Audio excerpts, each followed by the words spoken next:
बहुत समय पहले की बात है। एक घने और हरे भरे जंगल में एक गिलहरी रहती थी। उसका नाम था मीठी। मीठी बाकी गिलहरियों से अलग थी क्योंकि उसे संगीत बहुत पसंद था। दिन भर वह पेड़ों पर कूदती फांदती रहती और हर जगह से अजीब अजीब ध्वनियां निकालने की कोशिश करती। कभी पत्तियों को हिलाकर तो कभी लकड़ी पर अपनी छोटी छोटी पंजों से टक टक की आवाजें निकालकर वह अपनी धुनें बनाती रहती। जंगल के सभी जानवर उसे प्यार से संगीतकार गिलहरी कहकर बुलाते थे।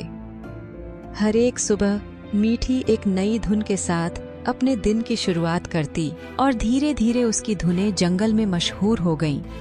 उसकी धुनें सुनकर पक्षी चहचहाने लगते, हिरण तालियां बजाते और बंदर खुशी से नाचने लगते।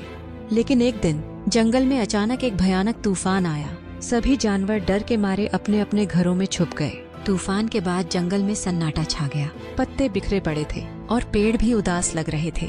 जानवरों का मन बुझा हुआ था, किसी के चेहरे पर मुस्कान नहीं थी। मीठी ने यह देखकर सोचा, अगर सभी उदास रहेंगे तो जंगल का यह सन्नाटा कभी नहीं टूटेगा। मुझे कुछ करना होगा। मीठी ने अपनी धुनों को फिर से छेड़ने का निर्णय लिया। उसने सबसे पहले पत्तियों को इकट्ठा किया, लकड़ी के छोटे छोटे टुकड़े जमा किए थे और एक ऐसी अनोखी धुन बनाई जिसे सुनकर किसी का भी मन खुश हो जाए। उसने धीरे धीरे अपनी धुन बजानी शुरू की। उसकी मीठी आवाज जंगल में गूंजने लगी और एक एक करके जानवर बाहर आने लगे। पहले हिरण आया, फिर बंदर, फिर पक्षी और फिर सभी जानवर। उन्होंने मीठी की धुन को सुनकर अपने डर को भूलना शुरू कर दिया। कुछ ही देर में सभी जानवरों के चेहरे पर मुस्कान लौट आई। अब हर कोई उसकी धुन पर थिरकने लगा।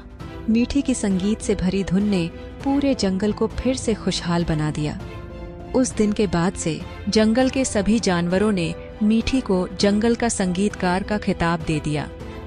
मीठी ने सभी को यह सिखाया कि मुश्किल वक्त में भी खुशियों को लौटाया जा सकता है, बस हमें अपने दिल की आवाज सुननी चाहिए। इस तरह मीठी की संगीत से भरी कहानी जंगल में फैल गई और वह जंगल की सबसे प्रिय संगीतकार गिलहरी बन गई।